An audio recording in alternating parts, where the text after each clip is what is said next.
What's your name? Natasha. Where are you from? I'm from Wellsboro, Pennsylvania. How old are you? 24, just recently. Okay. And how you find yourself down here in Kensington? Suicide and depression. And it hurt so bad, no one will help me. No one will help me. And then I got kidnapped when I was 17. What happened there? It's not worth it. It's not worth it? You'll think that that moment of relief is going to help. But all it does is shove it down. It makes it worse. You hurt everyone you love. I love you, bro. Be safe. You become a different person. I've literally done anything and everything I said I would never do. I got high as soon as I delivered it. So, because that was more important. I relapsed. I didn't know older yet. Where do you sleep at? I usually don't sleep. I usually try not to sleep anywhere. And when I do, I want to people.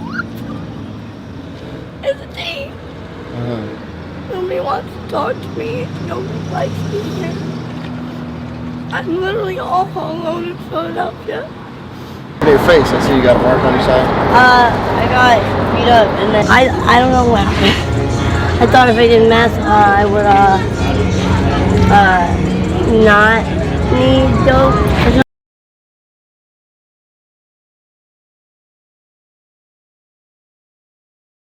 All right. You know, you can see you're healthy. You can see you're clean. It's dope. It's dope. I'm so happy for you. I'm so nervous. You're all right. I'm right. so happy for you. Like, words can't even express how happy I am for you. I'm serious. All right. So happy. All right. So we're here with Natasha, as you can see. She looks so good. This is the first time I've seen her since probably October, November. Yeah. Spoke to her on the phone, you know, numerous times through text and stuff like that. I'm so happy. I'm so proud. Like, I got a huge smile on my face behind the camera. I just, like I said, this is the first time I seen her, and I didn't know what to expect.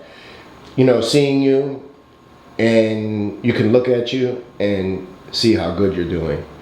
So I just want to tell you, I'm super happy, super proud of you. This is the favorite interview by far that I've done, by far, hands down. This is my favorite interview right here, and we haven't even got started yet. Seriously. So start from the beginning, from November, from last November. November? Yes. Like a quick synopsis? It's up to you. Okay. So I was in Kensington, and I was getting high, and I was in like a really bad spot. Like it just got worse and worse and worse and worse, to the point where I just couldn't I couldn't even fathom why I was going on, and I went as hard as I could by the end of it, because I was expecting not to come out of it, not to live. So like any like scars or the beatings or the robberies or whatever, like I was going all in for, like, before I went to jail, like I was ready to do some real felony thug shit and not even care. And like that like completely goes against my morals at all, because I after I went to Kensington, I just lost all my morals, and I didn't care what I had to do. It just didn't matter anymore. And one thing I can say about that is you're not the only one. That's just the nature of addiction. It's addiction. That's what we do. But I actually was in a really bad spot, and somebody ended up helping me and taking me home. And it's funny, because if I would have just waited like a half hour or been there a half hour earlier, or even like 10 minutes, I wouldn't have got arrested.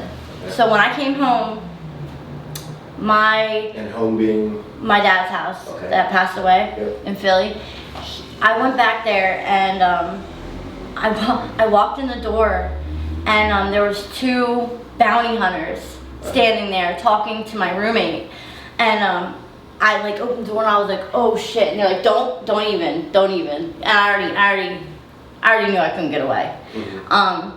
And I just started crying because I already knew that I was going to be going for a while. And was there a sense of relief though that like it was over? I don't have to. Not immediately. Not immediately. At first, when I seen bounty hunters and they told me I was going to go to jail, I started crying because I told them, like, I am planning on going. I'm really trying, you know, and they were actually really cool. Surprisingly, they actually let me get a shower, eat dinner, do my stuff, and so I wouldn't go in sick or anything like that, and like talk to me, and I was just crying, and I said goodbye to my cat, and I wrote like a letter out saying that like they are responsible for this house until I come back. It's okay if they pay the bills, and like I'm giving them like the authority. So I had all these things going on. I was really emotional, and I was crying because I was scared that they were going to take me in, and my habit is that I come in to jail or rehab and I'm not ready. Like you forced me. So then all this breaking down my body and and trying to hit my bottom, if I'm not ready to get out of it and you make me get out of it, then I'm just gonna have to start back from being healthy and being sober minded and then go back to my bottom. And I was so scared to go back to I was so scared to get healthy again and not be ready. So I was telling them like can you just give me a moment to like go in willingly? Because if you take me in, I'm going to come back here. I'm gonna come back here and I'm not gonna be done. So they actually lied to me, and they were like, well, you're only going in for 24 hours and da da da da, and you know, once the commissioner sees you or whatever. And when I got there, I had cookies and all this stuff, and we were talking, and I went to Maryland and went to jail, and they were like, you're not getting out. You've already been missing for 6 months, like, and they were like, we didn't really know that. It was up to the commissioner. And I mean, I lost it. Like a whole demon possessed me. I was snapping like, you lied, you can't do this yet. And I was just, you know, not in my right mind. But after I snapped out and obviously got into booking and all that other stuff, I ended up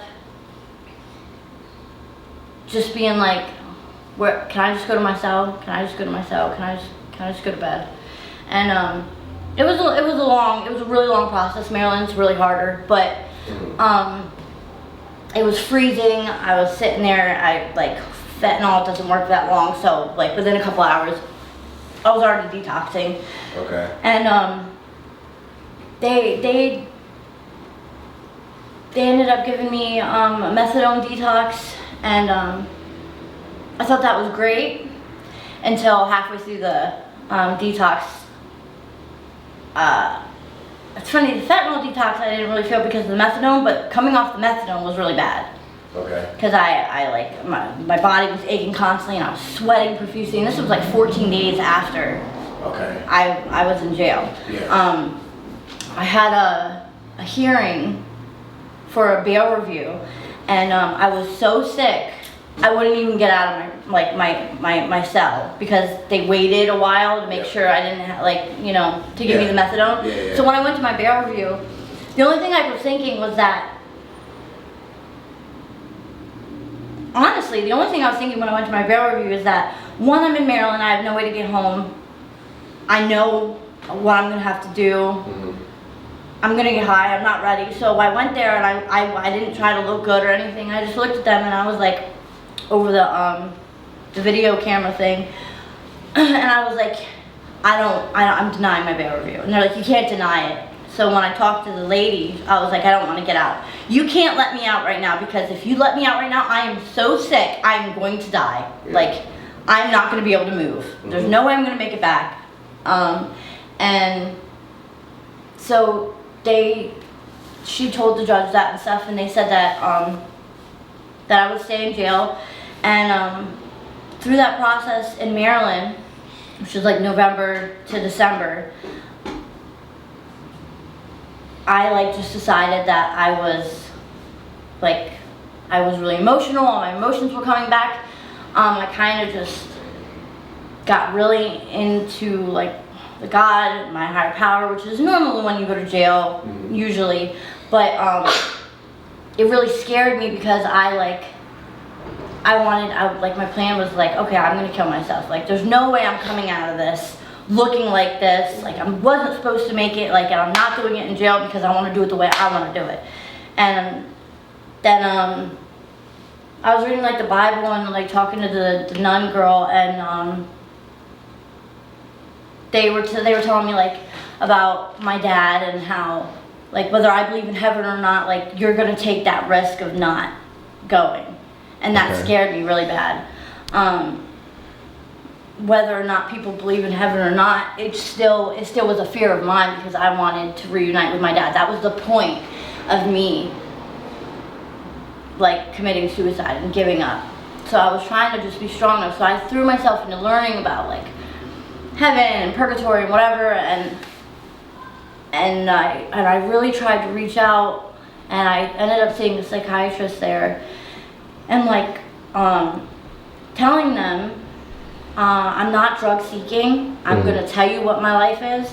I don't care about the past. I'm gonna tell you how I feel now, and I felt like this for a long time, and I'm telling you if I get out and I still feel like this, like I'm gonna kill myself. So they made sure I wasn't gonna do it in jail and stuff, and they put me on some psych medication. And unfortunately, it's not a drug, so it didn't work like in an hour. It didn't work in a day.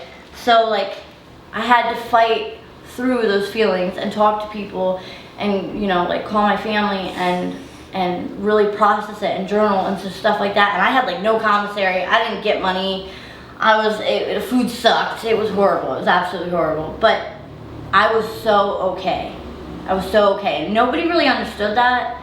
They were like, I don't understand how you don't care what's going to happen at court. And I'm like, I don't care. They're telling me I got 20 years. When I saw my lawyer, they were like, your max is 20 years. And I was like, I almost fainted. I was like, okay. I still have to go to rehab when I'm done because, like, I'm not going to make it. I'm not going to make it. I'm not going to say this a whole bunch of times, but we can do whatever we want to do. And I guess that they didn't know that I was an addict. I don't know how they didn't know I was an addict. You can see me in the other videos, and obviously, like, it's pretty obvious. And they ended up giving me a new deal, and the judge like looked at my back history of being like kidnapped when I was 17, and I don't know, she just thought, I guess she just listened to my lawyer or my public defender, and I just cried to my public defender. I said, listen, I'm just gonna put this in your hands. Whatever you wanna do, you can do, but just know, like, I don't care how long it is I gotta stay in jail. I don't care how long rehab is. I want it to be Christian based because I need to learn whatever I'm not getting right now. I'm missing something and I'm not doing it the right way. So, like, I'm giving it to God, so that's me giving it to you. So, like, don't ask me what I should do because I'm going to skeeve my way out of it and lie. So, all I kept thinking really was like the Vivitrol shot, that one choice that month, you make it and you're set for the rest of the month, and whether you made that one choice, more good choices follow, whether you really wanted to or not. So that's kind of how my mindset was when I went to court. And the judge talked to me like face to face, and it was amazing. I was crying, and she was like, I'm gonna give you probation before judgment. And I have no idea what any of this stuff is. Like, it's called PB&J, like peanut butter and jelly. And I was like, okay. And she's just like, well, the point is that if you do good, and you can show on this probation, this parole or whatever, that you want to be a different person and you want to change, then like we'll wipe your record for all these felonies. And I had like, I don't even know how many I had. What were your charges in Maryland? Fraud, identity theft. There was like 7 counts of identity theft for each ID I had. It was So what was the stem of the charges? Like, what was going on? Like what happened? I went to I was dope sick, and the people that I was with kind of used that as like a leeway kind of thing. Yeah. And I've known them for a while, and they kind of, the person that I was with kind of manipulated their way into my character defects and my past and my sorrows and stuff, because they were with me when I got the call from my dad dying and stuff like that, and they like kind of cranked the wheel on that. Yeah. So like they were like, I'm gonna help you, baby girl, and da da da da, and I was like, okay, cool, no Kensington, you know, no doing shit for money, I'm cool. And then after after I realized what was going on, I was like, I'm not swiping cards, I'm not doing none of that stuff. And then obviously when you're in Baltimore and you're like, well, we're not going back to Philly and getting dope until you get the money. So I'm like, well, fuck it, I'm gonna swipe. I'm definitely gonna swipe that shit. Yeah. And I did, and I got the money out, and they stopped me, and I handed him over the money, and he left, and they let him walk away. And the thing is that my paperwork said that there was like 50 girls before me, and then they had to identify that I wasn't the same girl repeated. Yeah. And so he was basically just they knew girls. him. They knew him on site, but facial recognition, the car, the license plate, it was flagged as soon as we pulled up to the casino. Of course, I didn't know that, so I give him the money, and they let him walk away, and they just get me. And I just went to jail. And I got out, and I started running through Kensington. That's like after my dad died, that happened, and I ran through Kensington, and then I met you guys. Yeah. And basically I was supposed to go back to court and get sentenced, and I was high, and I didn't want to do that, and I was scared. So I mean, who does that? Who goes to court? Yeah, exactly. Like that's just not what especially in the happened. middle of an addiction, like Right. it's not happening. No, I couldn't. My leg could be falling off, and I still wouldn't go to the hospital. So there's no way I'm gonna go to jail. Yeah. So, so I got out, and I ended up going back, and they blessed me. They really blessed me. But it was one, not to like bloat, but like it was just. I think they just saw the eagerness that I really didn't want to go back. Yeah. And I didn't know how to not. I didn't know how to not, because I didn't really want to go back, but I didn't really want to be sober. I just didn't want that life. Yeah. And as soon as I left the courthouse, they said that I'd be leaving that day. They had it all set up. I mean, this is like 24 hours. They got me a rehab. They got this guy with this program in Maryland to pick me up, buy me a bus ticket, get me to Philly. Program, it's called Ambrosia on Allegheny. Yeah. So that's where I was supposed to go. Oh, exactly. And I didn't know that, but when they said that, I didn't say I can't go there at that point. I only had like a month clean at that point, and I didn't say anything. And as soon as I left, I was getting released. They gave me my stuff. I signed my paperwork and did my fingerprints to leave and stuff. And they,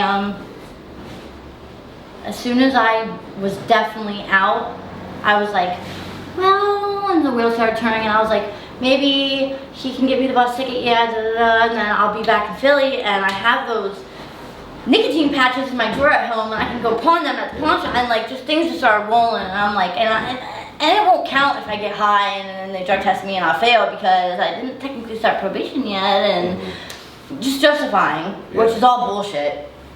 And and as soon as I decided, like, I didn't want to, but like I just knew that's what I was gonna do. I was really upset. I didn't even get high yet, and I was upset that I was about to fuck up. But I felt like I really couldn't not do it. Yeah. Because I had the opportunity. So they right when I was leaving, they stopped me and they were like, "You have a warrant. We're gonna rebook you." I'm like, I had a whole heart attack. I started crying. I'm like, no, like I did not want to go back up, and they didn't let me just go back up. Like they rebooked me for a whole 12 hours. and all that. And